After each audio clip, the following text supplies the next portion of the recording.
Finding the perfect resort for your clients can be frustrating and take hours of research. TA Toolkit solves that problem for you. We have over 700 items your clients request, plus you can search multiple destinations at once. You'll have a list of resorts that match your clients' needs in less than 10 minutes. Sign up today with the promo code WAVEPREP2024 for a 14-day free trial. TA Toolkit, it's about time. Running a travel business can be overwhelming, but imagine if there was a single tool that helped you look professional, stay organized, was easy to use, and affordable. That's just what Travefy does. Travefy gives you the essential tools you need to look like a travel biz pro. Travefy is the most trusted system used by over 30,000 travel brands worldwide. So get started with a system that helps you get back to the joy of planning travel and run your travel business like a pro with Travefy. Hello, everyone. Welcome to Operations Day. If this is your first or your last presentation, we are super excited to have you here. And I hope that if you have been on a couple other presentations, you've learned a lot of tidbits to help you with operating your business. Now, this topic is one that is very near and dear to my heart. I feel like alphabet soup sometimes of all the different things that are going on, and I'm pretty transparent. I know not everybody feels comfortable, but I think it's very important, at least on my end, to say that I do have Hashimoto's thyroiditis. I was recently diagnosed with iron deficiency anemia, and I am battling endometriosis as well. It's just a lot of things that complicate and make travel interesting. And recently have learned that like certain times of the month, if you're catching my drift, I know it's a little bit TMI, but I am out of commission. And that's just the reality of how I deal with my chronic illnesses. And I think like that's a lot of what we're going to be talking about, because my life is definitely very different than Kristy's life, which is definitely very different to somebody else who is battling some sort of accessibility or chronic illness within their lives. So, again, like, Prep for Wave Week isn't fluff. Like, we're getting into the nitty gritty, and we're going to be uncovering a lot of things within this session. So I hope you are down to join us talking all about accessibility and working with accessible clients. So without further ado, huge welcome to you, Kristy, to Prep for Wave Week. Thank you so much for having me here. I'm so excited about the opportunity and to get to talk about my two favorite subjects, accessible travel and travel in general.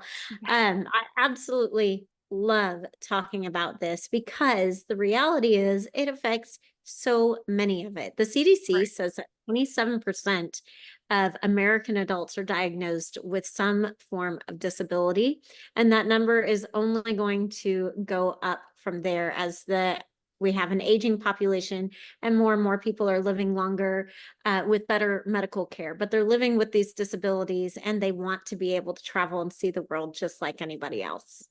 Right. And it's kind of having to adapt for a not so adaptable travel space, kind of, but things are progressively, slowly but surely getting better. So for people that might not know, how do you travel? What does your day-to-day kind of look like, even when you're not traveling? Well, let me introduce myself really quickly Yeah. and tell you a little bit about what I travel with. So I am a full-time wheelchair user. I've been a full-time wheelchair user for about 5.5 years. Before that, I had an invisible disability that I lived with for 15 years. I have a pacemaker. I have 2 autoimmune diseases, a genetic condition, very severe gastroparesis. So I have a very limited diet. I'm deaf in one ear and hard of hearing in the other. So I travel with quite a bit. In my immediate family, my daughter has the same genetic condition, 27 food allergies, and she's on the spectrum. Oh, I am also on the spectrum. My middle child is on the spectrum, and then my youngest is cognitive and intellectually disabled. So we have to travel because we're a military family, and we love to travel because we love what it does for our hearts and our minds. And we've seen the growth in our own families, and we just love being able to explore the world. So a typical travel day for me is making sure that I have everything for my chair that I could possibly need. I joke that traveling now with my youngest is 13, but it's kind of like traveling with an infant all over again. You know, you've got your diaper bag and your mom bag and your pump and all the other things that you need and the stroller. Well, I have my wheelchair, and then I have my medical bag, and then I have my bag that has all of my tools for my chair in case something breaks. Then I have my assistive devices like a Firefly or a Smart Drive, which help me go depending on where we're going and what kind of terrain we'll be crossing over. And then I have my water because I can't get dehydrated, and my snacks in case I can't find anything safe to eat. So while my chair on its own only weighs 14 pounds, by the time I'm done saddling it with everything that I need to travel, it's probably closer to 50, with all the extras that we have to bring with us. Leaving our house is a little bit complicated. You go through your checklist, making sure that you've got everything, and then you go through it again, because if you forget your power cord, then you're not going anywhere if you're using a powered device. If you forget your snacks, then you're not sure when the next time you're going to be eating is. So it's very, very important that we have these checklists in place. Now, when we do get out, there are lots of things that we have to be on the lookout for. Just going down the road, people who use wheelchairs are very, very good at spatial awareness, because we have to be. You know, we have to be able to look ahead and see, okay, is that gap wide enough for us, or do we need to turn around and find an alternate way? You'll see images and videos of wheelchair users just rolling in the street instead of on the sidewalk, because the sidewalk is not set up for them to actually use. Finding working elevators, finding accessible pathways can be a little bit tricky, whether it's here or in a different country. But all of those things add up to the things that we daily face as people with disabilities. And they're not challenges that are insurmountable, but they can feel like it, especially if somebody is new to travel. I am going to assume, but I could be assuming incorrectly, you might not be team carry-on. And I say that because I would love to be, and sometimes I really try to be team carry-on, but especially what you were saying, I have like this medical, both supplements and medicines, prescriptions arsenal that I have to bring with me when I travel. And then thinking about snacks, especially as gluten-free, I try not to be as restrictive as what I should be, but even gluten-free for air travel is super hard to figure out, because they might have an entree for you, but they don't have like breakfast for you. And I'm like, how is this even possible? So are you team carry-on or team check-in? I am team whatever works for me on that particular trip. Okay. So if I can, now here's an interesting fact that not everybody knows. Medical equipment and medical needs, when traveling inside the US, or if you land inside the US or take off from the US, you can bring a medical bag. So I have, traditionally you get your personal item for under your seat and your overhead bag for your carry-ons. Well, as a person with disabilities, I have my personal item, my carry-on, and then I have a medical bag. And that medical bag is filled with things that I need: medication, heating pads, a change of clothes, and lots of snacks, safe snacks for me, electrolytes, all the things that I'm going to need on my trip. All of that goes into my medical bag, and that goes in the cabin. It does not get checked ever. And they cannot charge me for that bag per the Air Carriers Access Act. So you're talking about having that equipment with you. Yeah, that's a carry-on all the time, every time, and it doesn't go against your allotted items. It is very typical for me to take up one whole overhead bin just by myself. Yeah. So Yeah, because it's just, we have to bring a lot of stuff in order to like sustain ourselves. Is that something that you would need to register for or give the airline heads up, or that's just something that you explain, like, this is my medical bag at check-in? It's well, I do always contact the accessibility line ahead of time to let them know I am a person traveling with a disability, because I like to get my seating accommodation and make sure that I have all the assistance that I need set up along the way. Mhm. And so I will let them know then that I have a medical bag, and then they also are alerted that I have a disability. But that's not one of the things that you necessarily have to alert to. Now, they do have the right to check that bag and make sure that it is just medical uh, supplies in that bag. So Mhm. it's very important that your medical bag stays your medical bag. You Mhm. cannot put a book in it. You cannot put anything else in it. It has to just be medical equipment, because they can check it. They don't always, but they absolutely can. And if it has even one thing in it that is not for medical needs, they can say, okay, well, we're going to charge you for this. So you don't have to alert ahead of time, but make sure that when you go, you have made sure that it really is just medical equipment and nothing else in there. Okay, perfect. I think that that's a stellar tip for anybody that's working with people who are needing to travel with additional devices, like to be in front of, especially when you're booking air travel. Now, I know accessibility ranges a wide different ranges. So, um, because like you are the expert, I mean, you do have lots of different courses and resources available to you. What are some of the different types, or what are like the bigger types of accessibility that people might see, and then also some invisible types of accessibility? Well, I think the most obvious is wheelchair users. Mhm. We see people around, and but there are, even within wheelchair users, there are so many different types. You have your power chair users, you Mhm. have your manual chair users. I have both a power chair and a manual chair, and then assistive devices for both. You have ambulatory, meaning these people can still get up. In fact, the majority of wheelchair users are ambulatory wheelchair users. Okay. And then you have those who are 100% full-time wheelchair users, meaning they don't walk, they don't take steps, they need carried onto the aircraft, et cetera, et cetera.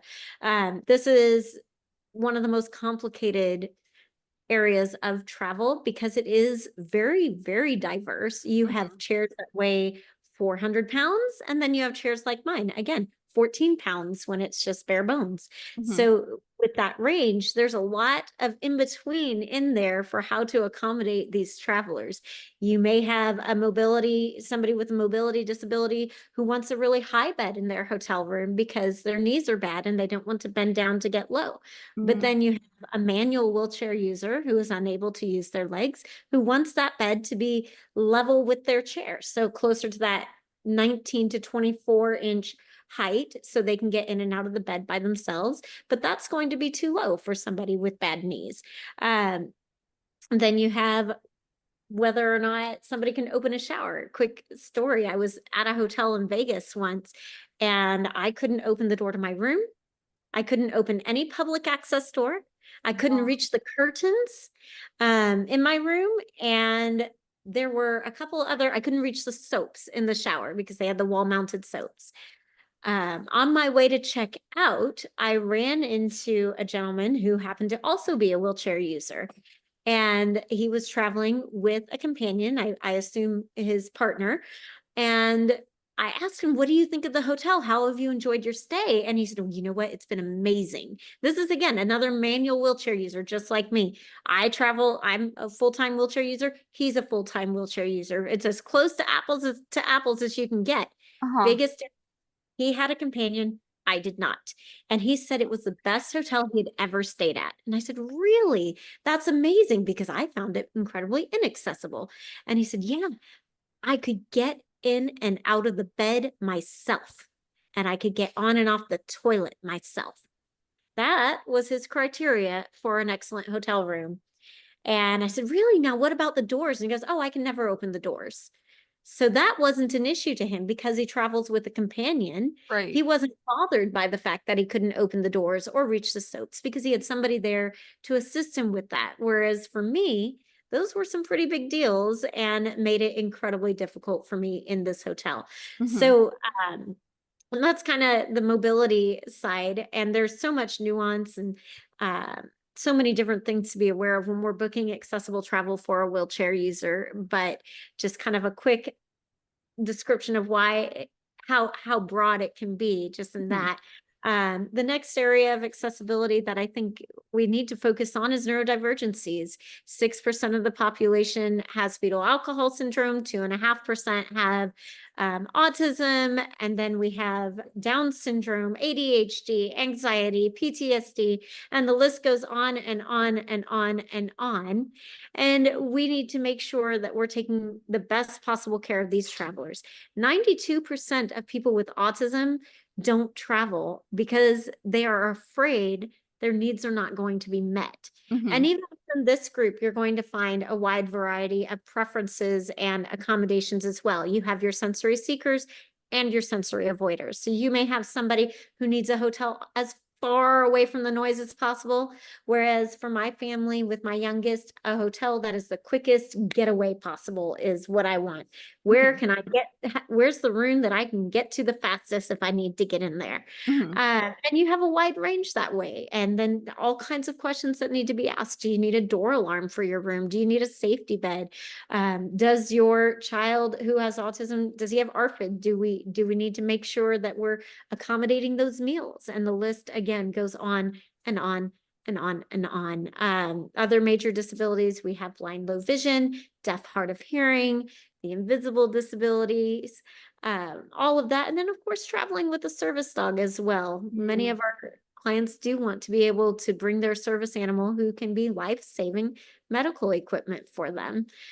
So there are a lot of different areas of accessibility, a lot of things to cover in this topic besides just wheelchairs. Right. I think the most I get frustrated for other people. I think that's the Enneagram one about like justice and like wanting everything to be fair is that simple things like you just mentioned that gentleman was happy because he could get in and out of bed easily and get on and off the toilet easily. And I'm like, why are simple things that are like normal everyday things, like why do those have to be hard? Because then I'm also thinking like, are there even resources that would tell you like the toilet is 24 inches off the ground, that the bed is 27 inches off the ground, or it it's just there's so much more information that you need to know, especially if you're wanting to work with accessible clients.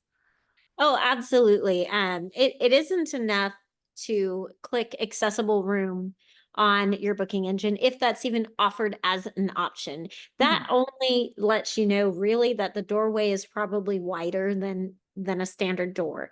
It doesn't tell you whether or not that room is going to meet your client's needs. And we're beginning to have resources. Will the World is exceptional. They have over 100 different points. I forget the exact number. I'm going way, way low on this.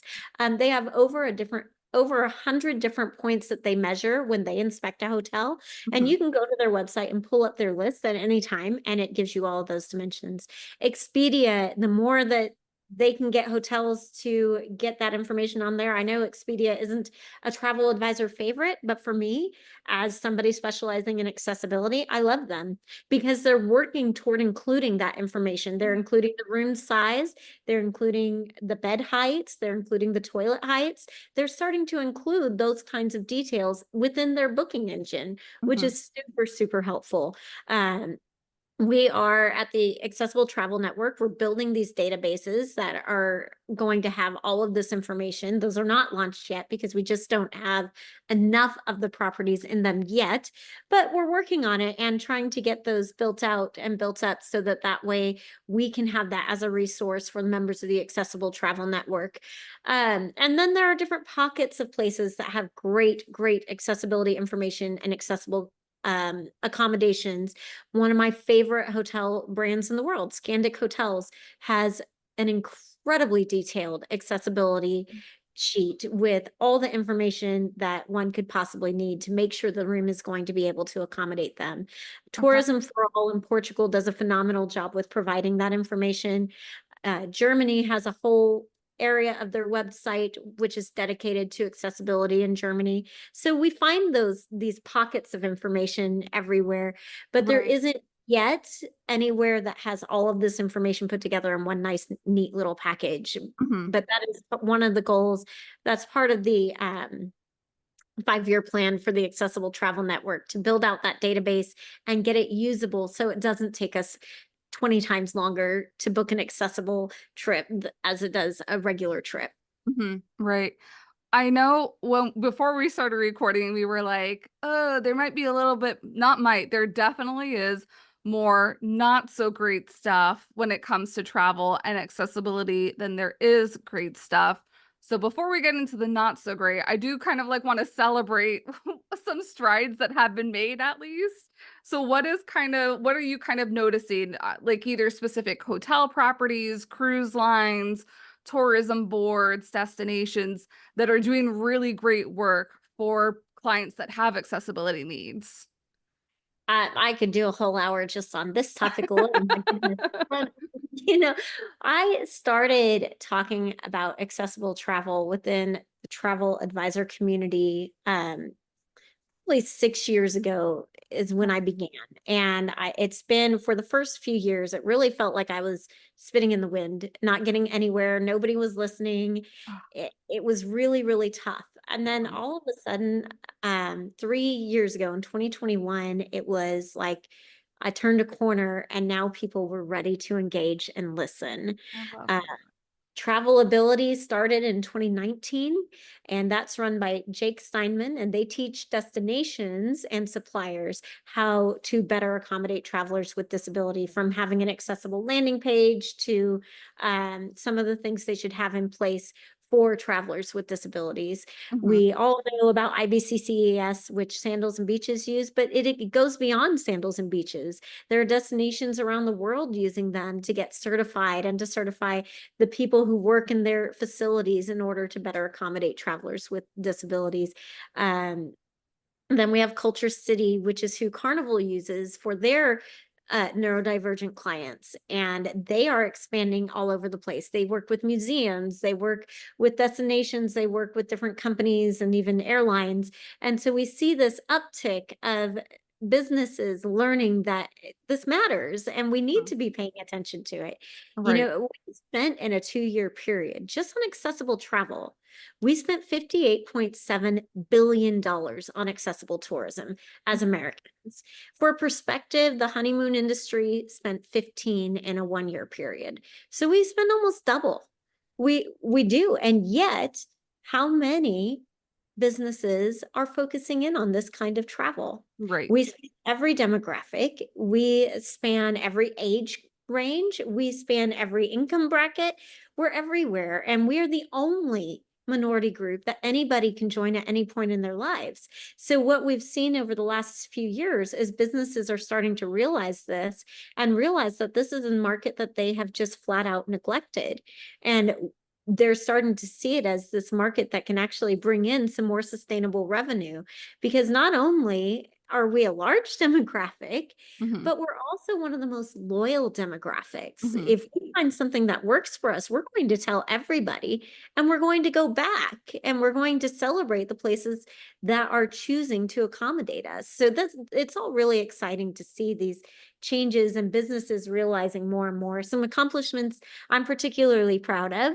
Um, Beaches, Turks, and Caicos added a guaranteed accessible room category and doubled the number of accessible rooms that they have. Awesome. So that's one really exciting thing. They also have 2 accessible pavilions, gazebos on site, so that we can ask them to set aside. If we have a client who uses a wheelchair, they will that aside for your clients for the week that they're there. Even though they don't normally reserve those spaces, they will if you have a client with a disability who can only access those areas. Okay.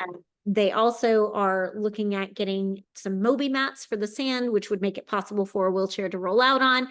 And they're looking at getting a pool lift for the pools that can be moved around so the Awesome. wheelchair user can use any pool that they want to. So love all of these changes. They've lowered their beds, they've made the doors easier to open. It's been really phenomenal to see that progress. Yeah, So that is super exciting because Before I went full-time into entrepreneurship and supporting the industry, my last job was over at SeaWorld Parks and Resorts here in Orlando, Florida. And my last position was in labor analysis, which meant I did a lot of work budgeting and workforce. I'm like, what's the word? Workforce budgeting and scheduling. And part of what we had to do, because everybody had to be autism certified. So I remember scheduling everybody for their autism certification. And then they were making like certain quiet areas and things for people who were autistic, but were, like you were saying, did not like the noise and distraction and needed that quiet space. And then there was also a time, because I was working at Aquatic, I was working food and beverage at the time, but they were shutting down a lot gradually some of the different pools because they were adding the chairlifts to each of the pools or the lazy rivers. So slowly but surely there's strides being made in different areas within the industry. It just seems that, especially in our day and age in 2024, it's kind of like, why haven't these strides already been made? Like, why aren't they no-brainers to other people? And I feel part of that is that there hasn't been an emphasis or focus to put those types of people, like give them a seat at the table so that they have a voice in raising these concerns. And then not even like just concerns, but hey, have you considered, or you need to consider? Oh, absolutely. But I think, going to that thought and talking about why hasn't this already been in place? Well, because it really is kind of a new concept. It Okay. really wasn't that long ago that we locked up people who had autism, or we put people who were wheelchair users in special homes. That wasn't really that long ago. The ADA has only been in place since the 90s. And so if we look at it realistically, we're moving along. Is it Okay. difficult and frustrating and sometimes even heartbreaking as a wheelchair user to not be able to go places that I'd like to go? Yes, of course. But I think sometimes we lose perspective, Mm-hmm. and it is important to remember that this is really a new concept. Where we weren't always talking about accessibility. We didn't always have wheelchair users just out and about. We didn't always have people who had cognitive and intellectual disabilities just out and about like we do now. The idea of inclusion, it is kind of a new concept. And Okay. I think it helps to keep that in perspective if you're going to work in this field. It certainly helps me keep from being as discouraged. And I think it's important to focus in on progress, not perfection, but just progress. Is this better than the last time I was here? Amazing. I'm so excited about this. I can't believe that they've made X, Y, and Z changes since Mhm. last year when I was here. A great example of that would be Holland America, the Koningsdam. I went on the Koningsdam 3 times in 1 year and absolutely loved it. Every time met with the crew and gave them my feedback on ways that they could improve and talk to them about, okay, this is what I'm seeing. This is what I think we should do differently. Here's what I would recommend if you're going to improve your accessibility. And then I took a group last year to Alaska. And when I got to the spa, I cried. I was so overcome with emotion because I rolled in there. And one thing that I thought was very important, we forget a lot of times accessibility is just about getting someone in the door, and they don't really think about including us in everything else. Mhm. And there is, if you've not done a cruise, then you've never been in those beautiful stone beds and seen that spa therapy pool. But every cruise I've been on has this amazing spa therapy pool and these stone beds, and it's really quite lovely, but there's never a way for me to get in. Mm. When I went on the Koningsdam last year, they had installed a permanent pool lift to that spa therapy pool. And they didn't require an attendant, a crew member to operate it. They gave me the choice on whether or not I wanted somebody to operate it for me, Okay. or if I wanted a crew member to assist me with it. But that was one of the biggest wins I've ever had, just to know, to feel heard and to Mhm. feel like, okay, this isn't something they thought about before, but when I said it, they brought it in. Mhm. They fixed it, they changed it. And that's what this accessibility journey is about. It's not about making things instantly accessible. It's not about pointing a finger and criticizing and yelling at somebody for doing it wrong. It's about opening people's eyes to what is possible. Not just the businesses, but also people with disabilities. I can't tell you how many times, like, how do you book travel for somebody who says, just send me somewhere I can go? And that's the only criteria they give you. Okay, but that's not a very good, how do we qualify you for what you're going to enjoy with just Mhm. that information? But that's how wheelchair users, that's how people with disabilities feel when they're booking travel right now. And my goal, what I'm hoping for as we continue this journey, is that the questions are the same for wheelchair users, for people with neurodivergencies, for anybody with a disability as they are for anyone else. When we can get to the point where we say, where would you like to go? What are your interests? How do we build this trip around who you are as a person and not just what we think you're going to be able to do? Right. Then we will arrive. And I think these steps that beaches are taking and Holland America are taking are some really big steps in that direction. And it's really, really exciting to see businesses starting to take that perspective. I had a conversation with Island Roots not too long ago. I was talking to their CEO, and he said, okay, so we've got these things that we do for everybody. We have these rafting tours and horseback riding and snorkeling tours and all these things. But what do we do for people with disabilities? Mhm. And I looked at him and I said, horseback riding and rafting and snorkeling. We're not limited to just a few things. It's Right. all about how can we accomplish what that person wants to accomplish. Exactly. Yeah, I also appreciate that you had mentioned the ADA, and that sometimes stops a lot of people. And I feel like that can also stop some travel advisors from even mentioning things that might be overseas, because the ADA, of course, is just here in North America and the United States. So, Oh, what's kind of your take? Because I know you said you recently had a fam trip through Saxony and whole new eyes. oh, absolutely. This is one of the most frustrating questions I see in travel advisor groups. And it's such a thorn in my side because if anybody posts that they have somebody who wants to travel abroad, the first 10, 20 comments are all going to be, oh, they don't have the ADA, it's not accessible. Listen, accessibility is a worldwide problem. It's not limited to North America. We are not the only ones smart enough to work on it. Hmm. There are other destinations that are working on it as well. Europe is a big one.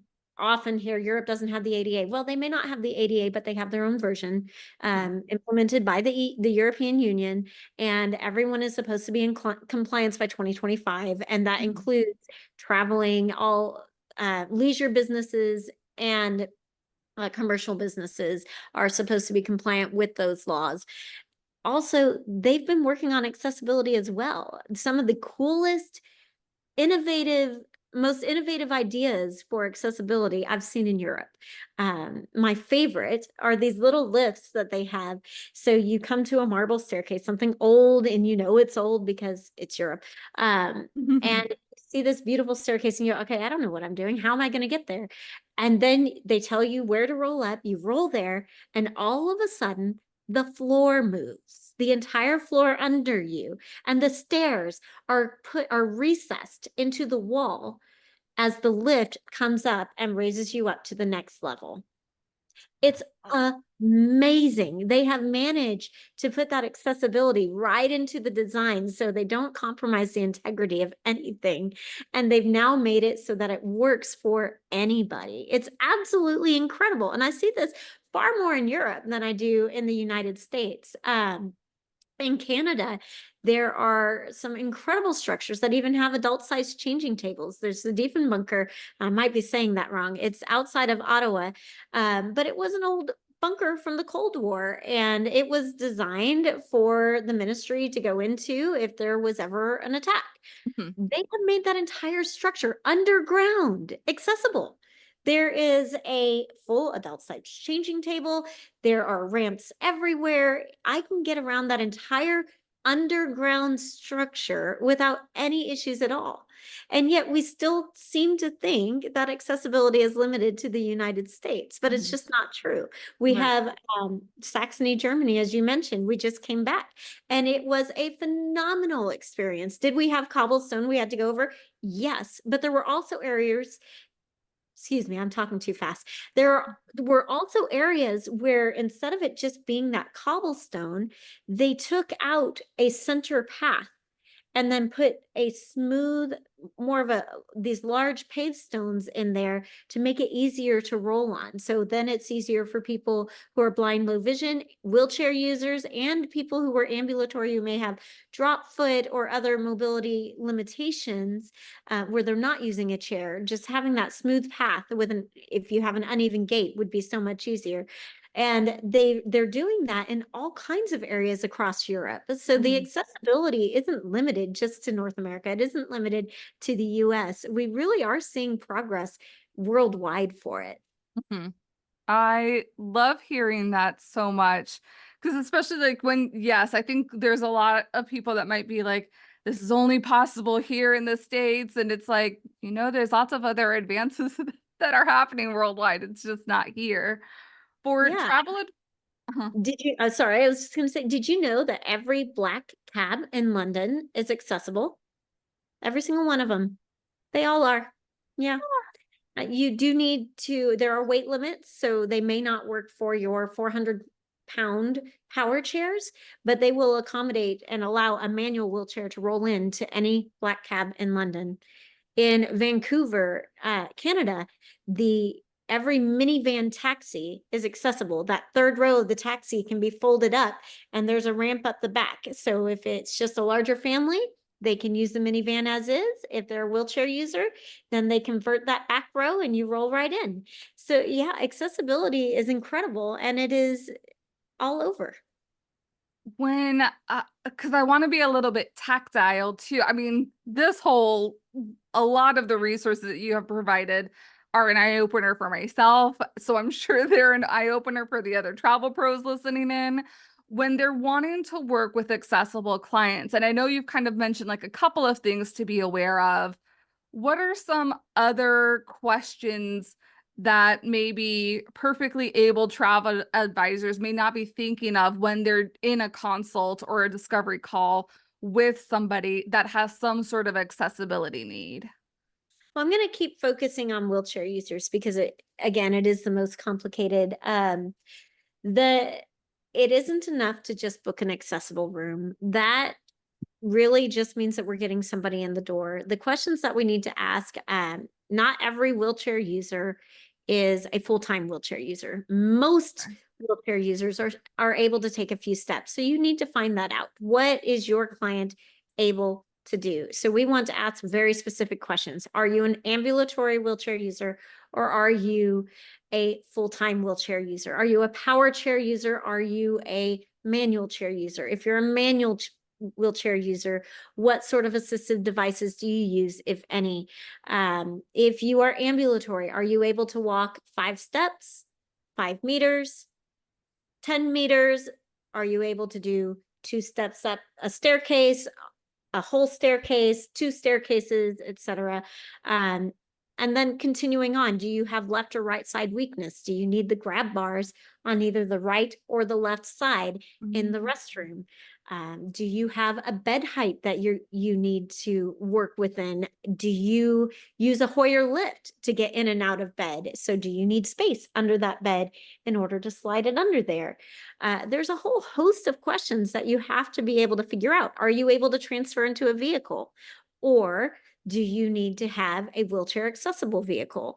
But these questions kind of go on and on and on, and they kind of roll one after the other. The first one, the most important, are you ambulatory or are you a full-time wheelchair user?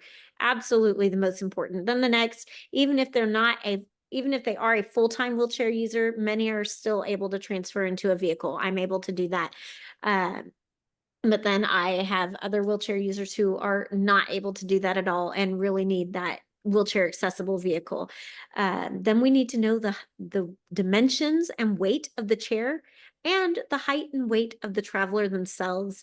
And Mm. while that's awkward to ask for, everybody is going to need it. You're going to need it for getting on the plane. You're going to need it for making sure that the lift on their accessible transportation can accommodate them. You're going to need it if you need to rent any additional equipment for them as well. So those are critical things that we have to ask every time. Other questions that I ask my full-time wheelchair users: how do you toilet? Do you use a catheter, or do you need assistance in the toilet, or are you able to independently use the toilet? Mhm. These are questions we have to know. That's one of the hardest things about flying, is how am I going to use the toilet on the airplane? And Mhm. with that, knowing that knowledge ahead, we're better able to prepare our clients for it. Right. Uh, are you what is your comfort level with getting once you arrive? Do you need things to be 100% accessible? Are you comfortable making things work?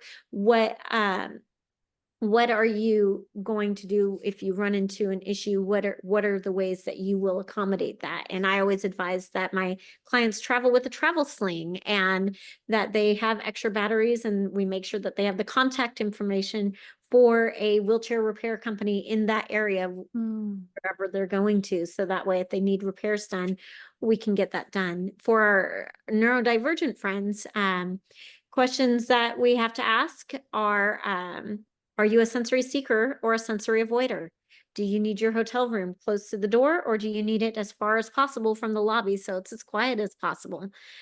Do you have any dietary avoidances with it, or dietary restrictions? Do you have your sensory bag packed, or do you need us to make sure that we're arranging sensory bags in destination for you? I don't know very many people who don't already have a sensory bag, but it is possible that they don't typically have a bag packed for that. Our bag includes headphones, sunglasses, fidgets, a weighted blanket, and a couple other small items in there, just to make sure that we've got sensory triggers and sensory relaxers for both our youngest, and then also for anybody else in the family who might need it as well. So there's a lot that has to be done in preparation, but really it's nothing more than learning how to properly qualify your client. You Mhm. properly qualify your client for a wedding, for a honeymoon, for the type of adventure travel they want to do. It shouldn't be a surprise that we need to properly qualify the client for accessible travel as well. Mhm. I feel like we could be talking here for hours about all the things. We don't have that kind of time though, but I loved and I appreciate so much our conversation. I would love to chat a little bit about some of the resources that you have available, and that we'll be linking up below here, so that if people wanted to dive in a little bit deeper and get a better scope of everything in terms of accessibility, that they have like at least some resources to quickly go to. Absolutely. One of the most important, again, going back to wheelchair accessibility, since again, it's so complicated. You'll find my guide for flying with a mobility device. The ADA does not, in fact, govern air travel, even in the United States. It's the Air Carriers Access Act that does. So we have a document that lets people traveling with a mobility device, let them know what their rights are and what they should be asking for, how to prep their chair for travel or their other medical equipment like walkers or um, other assistive devices, and making sure that you have all that prepped, including the steps of contacting TSA cares, contacting the airline's accessibility department, et cetera, to make sure they're getting all the things that the Air Carriers Access Act grants them as a traveler with disabilities. And the next resource is joining the Accessible Travel Network on Facebook. We will be launching it as a nonprofit shortly by the end of the year. And with that launch, we'll also be launching a full certification program, which will have a general certification, as well as specialty certifications in mobility, hearing, visual, intellectual, cognitive, and visible disabilities, dietary accessibility, and traveling with a service animal. Um, and that will have resources available for you to learn more about it. Sorry about that. And then we'll build in on top of all of those resources the Accessible Travel Network on Facebook is a great place to ask questions, to see if we have a provider in the area that you're looking for that can accommodate somebody with disabilities. And then finally, I will be including in my freebies a questionnaire for you to send to somebody who has a mobility disability. It's a checklist for you to use to make sure you're asking all of the right questions, followed by a form letter to send to the hotel to make sure that you are matching them with the correct property to meet their needs, getting all the specifications for the room that your client is going to need based on their unique circumstances. Okay, perfect. And where's the best place? Is it being involved in that Facebook group the best place to ask you any questions? Absolutely. I love getting the questions in there because then it's searchable for other users, and it opens the door for me to answer questions in that group and present it to a larger audience. You can also shoot me a message via email or through Facebook. And then once it's launched, of course, the Accessible Travel Network itself. Perfect. We'll link up everything down below so that you have quick and easy access to those. Thank you so much, Kristy, for being here and sharing so much wisdom. I know that this was packed, and really this is like the tip of the iceberg when we talk about accessibility. Also, huge big shout out to our partners for Prep for Wave Week who make Prep for Wave Week possible. Thank you so much to TA Toolkit and Travefy for being our presenting partners, and Lucia, Fine Travel, and Inflow Design Co. for being our premier partners. All right, that is it for this session. You have a couple more, and then if you have a study hall pass, I'll see you at 3 p.m. Eastern so we can chat more about this topic or some of the other topics. We'll see you next time, everybody.